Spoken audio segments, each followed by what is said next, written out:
Hi, this is Carl from Linguagenesis, and what I want to do in this video is to speak about the hypocrisy of our current Con-Lib coalition government, and also make some brief reference to New Labour during their terms of office between 1997 and 2010, in the face of attempting to revive popularity in language learning amid introducing a variety of measures which seemingly seem to kill it off almost entirely. Now, under the Blairite period, this particular phenomenon was clearly the equivalent of laying down a surface for a new road starting at one end, whilst at the same time ripping up the surface of other roads with which it would ultimately link up. And I suppose you could make any simile or comparison of your choice, but the point which I'm trying to make here is that what New Labour were trying to do was to create an enjoyable language learning route for young children up until the age of 11, whilst doing its level best to end that learning journey by making languages no longer compulsory in the secondary education system. Arguably and metaphorically speaking, of course, some schools have chosen not to tear up any existing road surfaces or create any dead-end tracks or cul-de-sacs, as it were, by continuing to offer language learning opportunities within schools. But even so, there are still potholes in those untouched roads, since the circumstances under which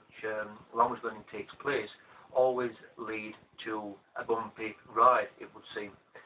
In other words, the language learning route is not as smooth as far as so many of those who go down it are concerned, and the measures which are taken to improve it are usually nothing other than, well, just simply futile. However, the Con-Lib Pact has completely got rid of any form of mandatory language learning within the mainstream education system, and so unfortunately the building of new language learning routes for the time being is clearly going to be something which is rather limited. Now, the argument is that the present and former governments have constantly paid lip service to the necessity of modern foreign language teaching in schools and also further education colleges, and I can fairly imagine that the majority of those individuals who don't engage professionally in linguistic activities, such as, let's say, for example, teaching, translating, interpreting and or proofreading, will probably find that any knowledge of O-level, GCSE, French and or German, let's say, they will merely find all this useful for laborious translation. Now, the government is fully aware that English is gradually becoming, and will ultimately be, the lingua franca. And furthermore, American English has superseded British English. And something else we could say is that while there are minorities of individuals, even UK citizens, who will find themselves learning things which are as extreme as, let's say, for example, Singlish or Singapore English, if we're not abbreviating, there's no doubt that the influence of the US dialects and its lexis or word stock have had such a huge and unrelenting influence on the way in which so many non-native speakers of our mother tongue, English, end up conversing in English. Now, no one can deny that the support which is professed by the government for traditional teaching of modern foreign languages is, as I said earlier, nothing more than hypocritical, and evidently predicated upon the fear of causing offence to its European colleagues, our European colleagues. And it clearly refuses to put its money where its mouth is, and this also applies to adult education, because it's just simply aware of this particular reality which I'm outlining.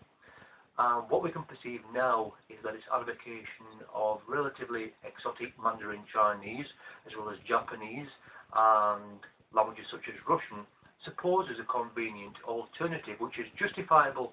to the vast majority of those individuals who are unaware of the unstoppable and widespread development of international English. And needless to say, this promotion is highly unlikely to be taken up or even demanded by the majority of pupils or even their parents, even if potential teachers were unable to find a substantial amount of income in other occupations, in other fields of work. Now, the negative attitudes which I've encountered to date, particularly from government officials about modern foreign language learning, do not cease to amaze me whatsoever. And so I'm really in a position whereby I would demand any spokesperson in education, or, well, anyone in general, to deny this claim of hypocrisy as far as the government's professed support of language learning is concerned. So thanks very much for listening, and see you soon.